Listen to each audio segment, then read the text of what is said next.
All right, let's go. Hey everyone, I wanted to show off this year's swag. It's an encounter playmat featuring art by Owen Weber of The Scouring of the Shire. Here's the original piece of art we used. Our inspiration came from The Return of the King, Chapter 8, The Scouring of the Shire. The travelers trotted on, and as the sun began to sink towards the white downs far away on the western horizon, they came to Bywater, by its wide pool, and there they had their first really painful shock. This was Frodo and Sam's own country, and they found out now that they cared about it more than any other place in the world. Many of the houses they had known were missing. Some seemed to have been burned down. The pleasant row of old hobbit holes in the bank on the north side of the pool were deserted, and their little gardens that used to run down bright to the water's edge were rank with weeds. Worse, there was a whole line of ugly new houses all along poolside, where the Hobbiton road ran close to the bank. An avenue of trees had stood there. They were all gone, and looking with dismay up the road towards Bag End, they saw a tall chimney of brick in the distance. It was pouring out black smoke into the evening air. In addition to the custom art and playmat, we had custom rings made from Jason at xykit.com.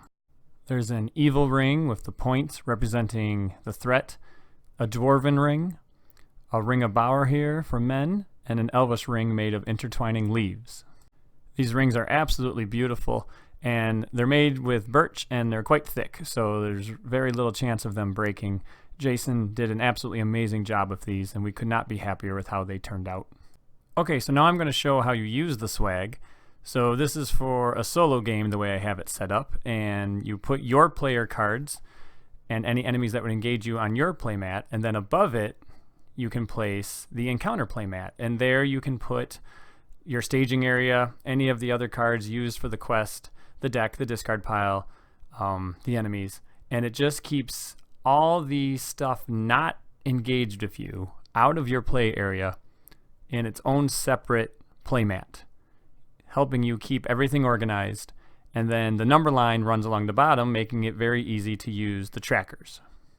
So the way I've been doing it is you use the pointy evil ring to keep track of any threat in the staging area, and you choose another ring to be your willpower, and then if you want to use additional rings to keep track of your turn or any other counters you have to keep track of throughout the game, you can.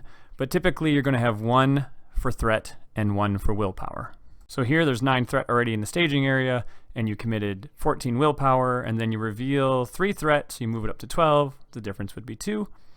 Or it also helps because sometimes encounter cards reduce your willpower. So maybe the card you reveal drops it down, so you can adjust your willpower on the fly and see how much progress you make. It really reduces the amount of math you have to do in this game, and it helps you play your games faster. Now for a 2-player game, if you have enough table space, you can put the encounter mat in between your 2 playmats, or you just slide your 2 playmats together and have it overlap them a little bit. Or you can run it along the side and have the staging area off to the side of both the playmats. It'll easily fit on one of those white folding tables you see everywhere. And then here is a 4 or 3-player setup, so you can lay it along the side in between the mats, or you can lay it across the top. So it really does help keep the staging area separate from your play areas, and we really hope you enjoy it. So a huge thank you to Owen Weber and Jason at XYKit, and to all of our Patreons for making this a dream come true. If you want to support the podcast and get your hands on next year's swag, then head over to www.patreon.com/cardboardoftherings. All right, everybody. Thank you so much. Have a great day. Bye-bye.